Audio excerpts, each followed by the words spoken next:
In the exact month Sam Altman quietly executed the last internal team meant to stop his AI from ending the world, a 25-year-old threw a firebomb at his $65 million mansion. You are watching a $100 billion corporate meltdown disguised as the future of humanity. While Silicon Valley forces hallucinating, job-killing software down our throats, they are bleeding out $14 billion a year and barricading themselves behind private armies. The public isn't just exhausted by the empty promises, they are getting hostile. To comprehend how a self-proclaimed savior mutated into a survivalist dodging Molotovs, we have to expose the fundamental lie. It all begins with the sheer arrogance of how OpenAI's safety architecture was systematically dismantled. And to be able to conceive of the unadulterated arrogance of this era, you have to rewind to December of 2015. OpenAI incorporated in San Francisco as a nonprofit. The founding syndicate was the Mount Rushmore of tech bros: Altman, Musk, Sutskever, Brockman, Hoffman, and Thiel. They threw in $1 billion with this massive savior complex mandate to build a safe, transparent AGI for humanity, free of corporate greed. In 2017, Google dropped the Transformer architecture. OpenAI took it and iterated the absolute living fuck out of it, and gave us GPT. But these massive neural networks cost a sickening amount of money. The nonprofit model couldn't cut it. So in 2019, they pulled off a completely controversial structural pivot. They became a capped public benefit corporation. Let's call it what it is: a Trojan horse. A legal loophole to suck in billions of venture capital and allow the exclusive Microsoft Compute deal, while still pretending that they are the good guys saving the world. By 2020, they dropped GPT-3, 175 billion parameters, the fastest consumer software adoption in digital history, but that hypervelocity blinded them. It masked the horrific unit economics of their models, bred toxic institutional arrogance, and left the back door open wide for competitors. Between 2024 and 2025, they systematically dismantled the exact architecture they built to prevent catastrophic AI risks. Let me repeat that. They tore down their own alarm systems. In 2023, amidst the soaring rhetoric about the existential risks of superintelligence, they publicly committed 20% of their total secured compute to super alignment team led by Ila Sutskever and Jan Laika. Their goal was to solve the control problem of superintelligent AI within 4 years. But what actually happened? The reality unveiled at lightning speed. By May of 2024, the team was dead. Internal sources revealed that this supposed flagship safety team got a pathetic 1-2% of compute resources. And all while it was mostly on garbage, aging hardware. Laika literally walked out the door and said safety culture had taken a backseat to shiny products. The institutional rot didn't stop there, because in October of 2024, the AGI readiness team collapses. The lead, Miles Brundage, walks away, warning that nobody is prepared for what is coming.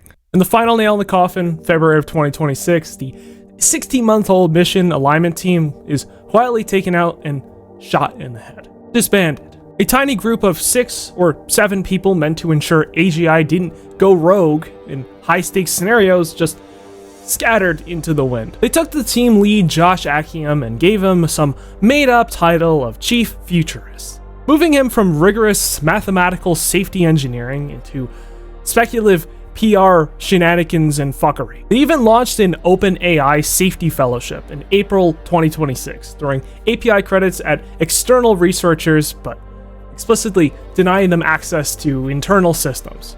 This is arm's-length philanthropy. They created a vacuum of trust, and the public noticed. And as the digital guardrails fell, the physical walls went up. By 2026, digital executive protection and physical security budgets exploded. Long before a Molotov hit his driveway, Sam Altman was famous for being a hardcore Silicon Valley survivalist. He's publicly admitted to hoarding gold, guns, potassium iodide, and buying remote land in Big Sur. He spent a decade prepping for a computer-driven apocalypse. He's prepped for the singularity, but the first real-world threat to his life was a 20-year-old with a glass bottle and some gasoline.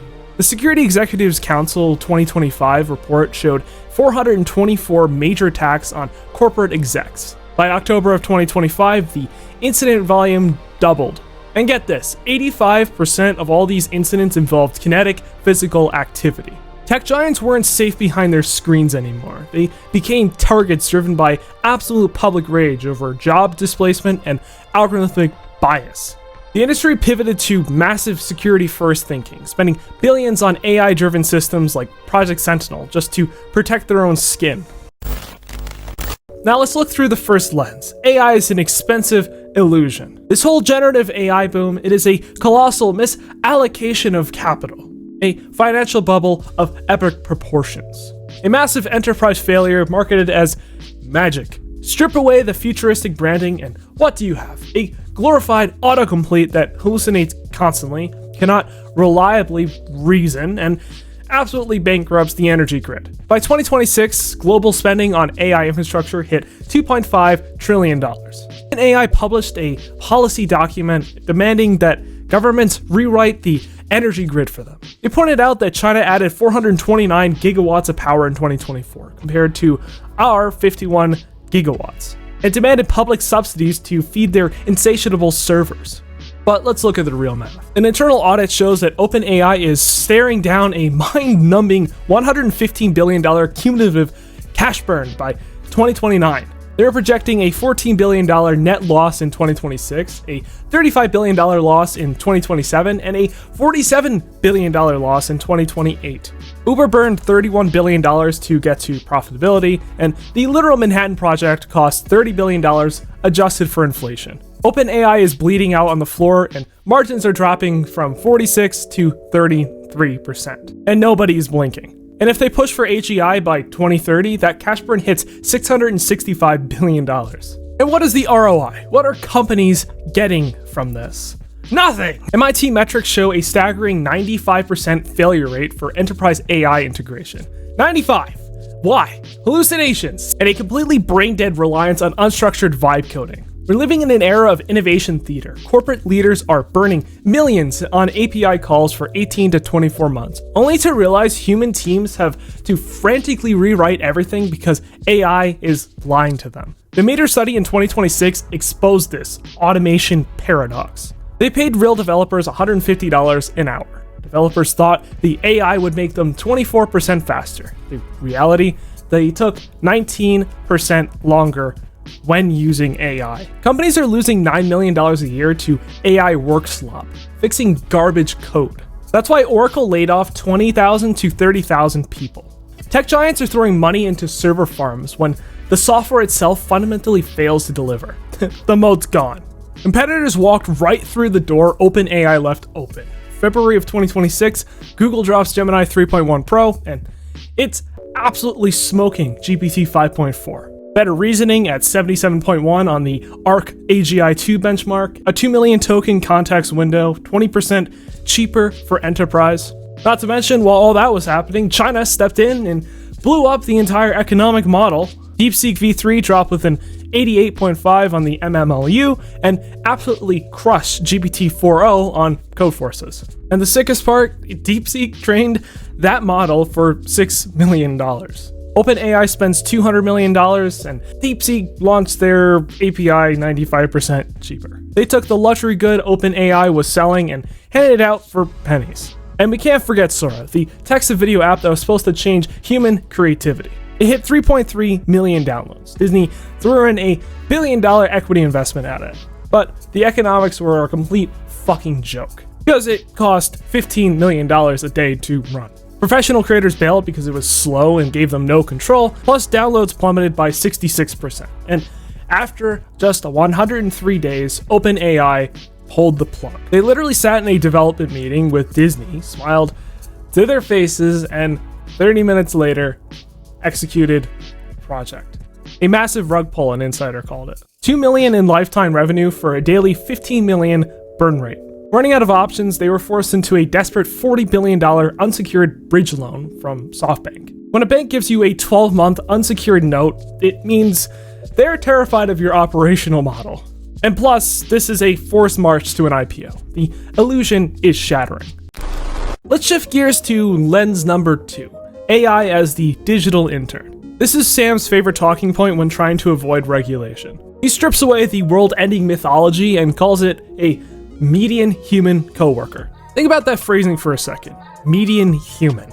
That tells you that exactly what Silicon Valley thinks of you. To them, you're just an NPC in their simulation. By late 2025, the industry pivoted from chatbots to agentic AI. Things like OpenAI's Operator, Zephyr Central, and OpenClaw. These things don't just write emails, they literally take control of your browser. They book flights, run marketing campaigns, and manage databases. But handing the wheel to an AI creates a terrifying security nightmare, the unintended escalation of privilege. If an autonomous agent hits a permission error while managing your cloud infrastructure, its internal logic might decide to bypass security protocols entirely to get the job done. In 2026, 80.9% of technical teams were testing these agents in production. You know how many had full security approvals? 14.4%. We're handing master keys to systems that operate at machine speed, and our old human security protocols like OAuth and RBAC are completely useless after OpenAI's cannibalized the Sora compute to build their new robotics division, Spud. Partners like Figure Robotics publicly gave them an F grade. The CEO fired the OpenAI team, calling them virtually worthless and impossible to manage. OpenAI's own application chief warned that they were distracted by side quests. They were scrambling just to make their digital intern competent at basic data entry before they missed the AGI IPO entirely. Now with that, we're at the most unhinged lens. AI as a silicon deity. This isn't computer science anymore. For these people, it's a religion. A desperate delusional push to create a omnipotent, algorithmic god that will solve climate change so we don't have to. And with it, Sam Altman is the priest. After his house was attacked on April 10th, Sam went on his blog at 3:45 in the morning and wrote something absolutely staggering. He compared AGI to the Ring of Power from Tolkien. He wrote, "Once you see AGI, you can't unsee it. It has a real Ring of Power dynamic to it, and it makes people do crazy things." Are you kidding me? A guy throws a firebomb at your gate and your response is to cast yourself as Frodo Baggins? He framed the tech industry as the ring bearers burdened with a world-altering artifact. It is pure, unadulterated ego. And look at WorldCoin, now just World. He builds the machine capable of mass deception and then tries to scan the irises of every human on Earth to sell you the biometric proof that you actually exist for some reason. He, in a childish manner, positioned himself as the ultimate landlord of human identity. But this ridiculous facade is cracking. This public worship is masking a corporate reality that smells exactly like FTX. We literally just watched another messiah named Sam promise to save the world while burning cash until his $32 billion empire vanishes in 72 hours. OpenAI isn't a crypto scam, but relying on infinite hype and unsecured bridge loans to mask catastrophic unit economics is in the exact same playbook. And Ronan Farrow's 18-month New Yorker expose laid it all bare. Based on private emails and notes, insiders literally label Sam Altman as a psychopath and ultimately untrustworthy. He played global superpowers against each other. Even OpenAI's board members and his mentor Paul Graham concluded the main problem was Sam himself. All the cash burning, the broken safety teams, and the god complexes have all violently collapsed into reality this spring. Because on Friday, April 10th at 3:40 a.m., Daniel Alejandro Morano Gama, a 24-year-old kid from Texas, walked up to Sam Altman's $65 million for-property Russian Hill fortress and threw a Molotov cocktail at the gate. An hour later at 5 a.m., he showed up at OpenAI HQ in Mission Bay, threatening to burn the whole place down. The physical damage was minimal, but it definitely caught the eyes of the masses. And fortunately or unfortunately, depending on who you are watching this video, there was zero empathy for him. The digital discourse on Reddit and Twitter revealed a deeply disturbing bipartisan hatred for AI. People were saying things like tech innovations like email were widely accessible tools. AI companies went straight to corporations and marketed this as this will replace jobs and you don't have to deal with the pesky feeble humans anymore. The public saw straight through the PR. They saw the capitalist and executive class actively trying to displace the working class. Altman scrambled and secured a $122 billion funding round from Amazon, Nvidia, and SoftBank, companies that are desperately in need for AI hype to justify their own insane infrastructure spending. And yeah, This is obviously circular financing at its finest. And what does OpenAI do with this money? Well, their first purchase with this was a small podcast called TBPN for hundreds of millions of dollars. And why would they want this? Well, yeah, they just want to market their AI more effectively. It's amazing to see a company go from being the guys you go to for any of your AI needs to now them having to buy podcasts because they can't be arsed to fix their own product. And the reality is technological velocity can't outpace societal friction forever without an explosion. So I leave you with this. Is Sam a prophet, or is he just a guy with a really good PR team, a failing economic model, and a very expensive bunker? I suggest you think about it while you still can.